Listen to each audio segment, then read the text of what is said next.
Chelsea fans, we are back. Monday night we beat Fulham. Xabi Alonso got his Premier League campaign off to a winning start, which is very good. I enjoyed the play. And now, just a few days later, we are back at Stamford Bridge for the EFL Cup. And this is where things really get interesting because I don't expect Xabi Alonso to put the same team we saw against Fulham. We got this massive squad. We've got players who need minutes. We've got players who need to prove themselves. And we've got some players whose futures at Chelsea are in the air. So today I'm going to give you my predicted Chelsea's 11 against Luton Town. Talk about the players who need to step up. And of course, we have to talk about the madness around Chelsea right now. The transfer window is nearing its end. Okay, the likes of Liam Delap, Nicholas Jackson, Mudryk, Tosin, and of course our very own Enzo Fernandez. Their futures are all in doubt. So let's get into the topic of discussion.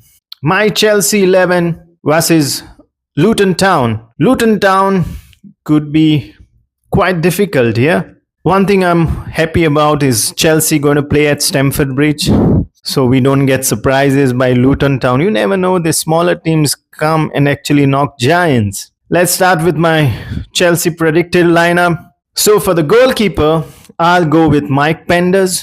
I really want to see Mike Penders get this opportunity. This is exactly the type of a game where young goalkeeper needs to show the manager what he can do. Robert Sanchez started against Fulham, but Penders does need his minutes. And if he gets his opportunity tomorrow, he shouldn't just look at keeping clean sheets. We should look at his confidence. We should look at his distribution. We probably should look at how he handles the pressure, how he plays out from the back. I don't know if Xabi Alonso system demands that the goalkeepers play out from the back. Not the Chelsea's biggest strength. If we don't have a strong goalkeeper who can actually play from the back. These are the games where young goalkeeper has to make a statement.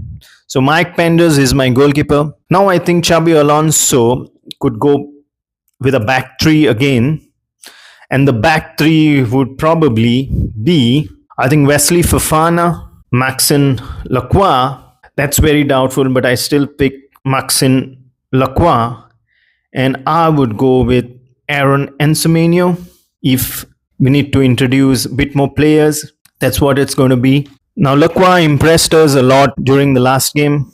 Do I want him to start for this game? Absolutely, but we have another Premier League game coming in shortly, and we need fresh legs for that.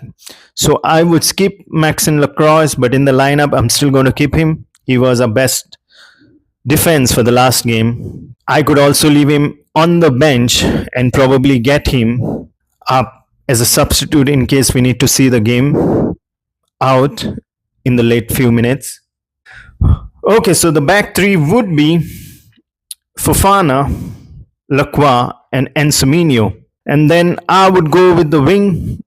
I assumed it would be Palestra, but Xabi Alonso just informed us that Palestra and Moy Caicedo are not going to be there. And most probably it could be Moy coming on in the Premier League. My daughter keeps troubling me, and when you do the videos at home, it's a big trouble. So on the wings, I would assume Pedro Neto would take his place on the right. And on the left, I would see the like of Gittins actually getting the chance. In the double pivot role, I'm assuming we could see Enzo Fernandez. We are expecting the Man City beat today. In the pre-match conference, Xabi Alonso said that Enzo could still feature for us in this game. It's time, even if he has to say his goodbye, he can say it at Stamford Bridge. He could also see a lot of support for him over there. A lot of people love him.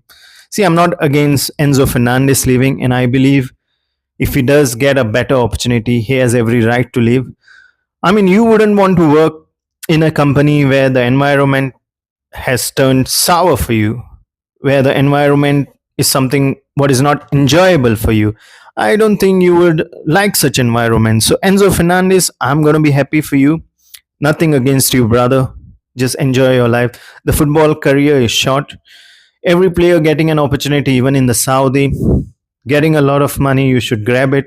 There's no compulsion that you should stick with something. There are players who have done a lot of dedication to an individual club. End of the day, your normal life is much more lengthier than your footballing career. You need to grab the opportunity. Make money for yourself, brother. The question is, if we're not seeing Enzo Fernandez, then I would like to see the likes of Valentin Barco and Dario Esugo in the midfield. That could be another option for us. In case Enzo Fernandez is not featuring, likely that he's going to feature for this game. It's not something where he plays. I don't see Enzo Fernandez playing in the EFL Cup. Man, what a disgrace for a player like Enzo Fernandez. Before Esugo heads out on the loan, I think this is a game which he needs to play, and I'll go with Esugo. And the attack part would be the front three, and in the attack, I would go with Jamie Gittens on the left, Danny Welbeck playing the main striker position, and on the right, it would be Estevo. I hope that's how the setup would be. It's going to be very unpredictable. We could also see some big names on the bench in case we need the firepower. There could be some. I want to see a lot from Estevo for now. He wasn't the brightest when he came on for the last 10 minutes during Fulham. I want to see a lot from him. Now, before anybody says anything, come on, Derek, it's just Luton. No, don't do that at all. It's football. Luton are going to come to Stamford Bridge with absolutely nothing to lose, and Chelsea have everything to lose. Because yes, it's EFL Cup, but we want to compete in front of the crowd at Stamford Bridge. We don't want another competition disappearing from our hands because the season has just begun.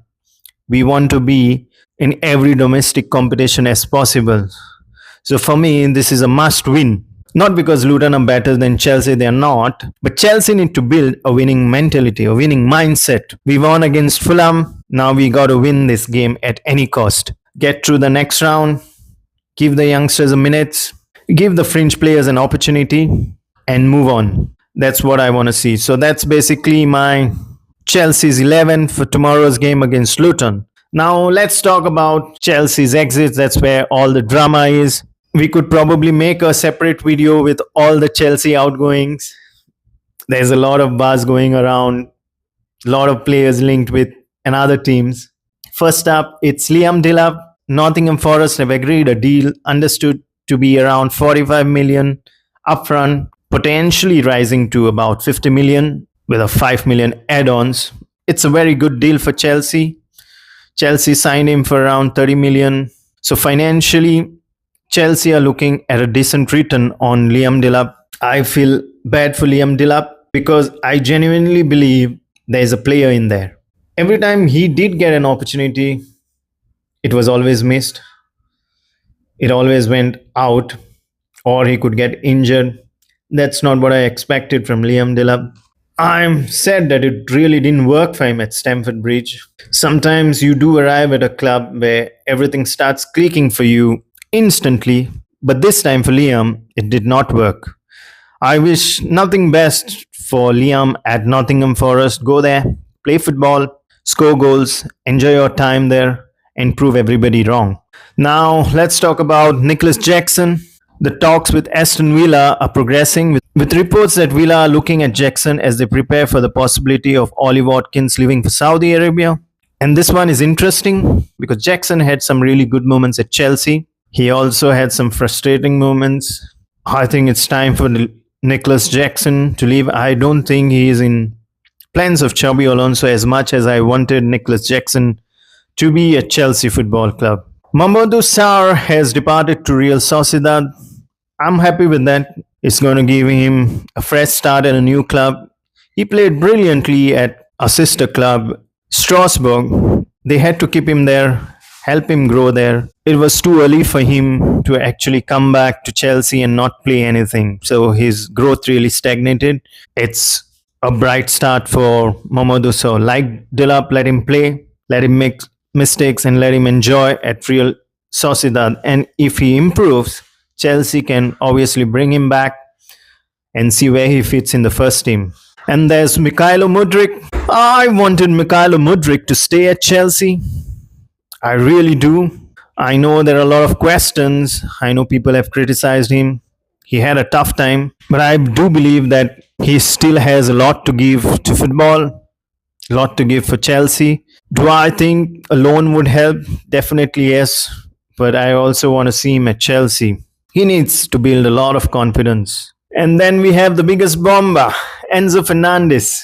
Here we go again. The big story, the big bombshell. Manchester City are reportedly preparing an offer for Enzo Fernandez, with reports suggesting Chelsea could demand anywhere between 130 and 140 million. It's a big ask for Manchester City, but Manchester City do have the money, they are going to pay for it. And I think Enzo could exit. But it also means Chelsea do need to get another player around for us before Enzo exits. I don't know who that player could be, but I'm definitely going to make an episode who our options are. Xabi needs to understand the squad. With Manchester City, they always keep dragging stuff at the last stage. We've also seen them destroying good teams. They pull out their best players and actually completely deflate another good going team. We've seen it so many times. They do it with every club possible. They pick their best players, completely deflate the team. So I hope that the deal, in case it does happen, it happens as quickly as possible. And within this week, we know whether Enzo Fernandez is staying or leaving. I'm also going to say something that might upset a lot of Chelsea fans. If Enzo wants to leave, I won't hate him for it. Let's take football out for a second. Imagine you're working somewhere, you aren't happy, you get another offer. Maybe it's better environment, maybe it's completely better opportunity. Maybe you believe you can be happier elsewhere. What do? You leave, you grab that opportunity. Footballers are human beings too. Their careers are short, they have families, they have ambitions, they have limited number of years to be at the top. So if Enzo Fernandez does get an offer from Manchester City, he decides, I want to go, then that's his decision. I will respect it. I won't support Manchester City. That's not what I'm going to do. I don't like Enzo Maresca nor City, but I still support Enzo Fernandez. I'll be happy for him, because whenever Enzo Fernandez did put up the Chelsea shirt, he's given us everything. Maybe he had a day or two bad, but anytime he wore the Chelsea jersey, he was performing at his best. If I did have the money, I would definitely be investing in Enzo Fernandez.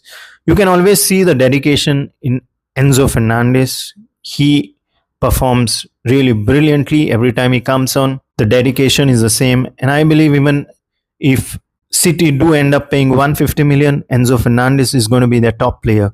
It strengthens Manchester City. It deflates Chelsea. But I do believe Chelsea are going to bring in a backup. And also with the British media, honestly, sometimes I feel they just love creating drama. And for Enzo Fernandez, they'll always end up creating drama. The booing. I mean, just because Enzo Fernandez scored against England, that doesn't give you the right to boo him. Obviously, he's going to give it all when he plays for his country. England were just on his way for his dream to get the second World Cup. I mean, that's complete stupidity of England fans actually booing Enzo Fernandez. The media creating a scenario or a scene for him to actually come down. That's not good. That's not healthy. Enzo Fernandez has the every right to go to another club to actually make more money. And I'm really happy for that guy. Yeah, I don't understand what is this British media is all about. Players come, players leave. Managers come, managers leave. The owners come, the owners leave. They sell the club. But who stays? The supporters. The fans are the ones who always stay. They buy the tickets, they travel, they spend their money, they spend their weekends watching their favorite club on the TVs. They celebrate, they cry, and sometimes they suffer because of decisions they had absolutely nothing to do with. So every time a player is wearing the Chelsea jersey, the Chelsea shirt, I'm asking you one simple thing: respect the badge, respect the supporters, because when you put the Chelsea shirt on, you're representing millions of people, millions of fans, people who love the club more than you can imagine. So whether you are here for 10 years, 10 months, give everything.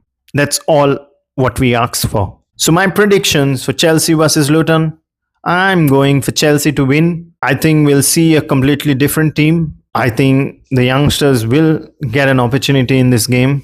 Gittins, Estevard who need to make a statement. I think if Chelsea are good enough, they could beat Luton Town 3-0. So my prediction would be Chelsea 3, Luton Town 0. But I'm not taking Luton lightly, and I hope Xabi Alonso doesn't either. Chelsea fan, that's where I'm going to end my video for today. Who would you like to start against Luton Town? Would you play Mike Penders? Would you give Mudryk another opportunity? And most importantly, what do you think about the Enzo Fernandez and Manchester City rumours? I want to hear what you guys think, because this is Blue Nation TV. It's not just about me talking, it's about us talking about the club we love. Players will come, players will leave, but we will always remain. Keep supporting Chelsea. Keep supporting Blue Nation TV. Like, subscribe, share it with your friends, comment on the video. I'll see you soon, Chelsea fans. Till then, Mogaso.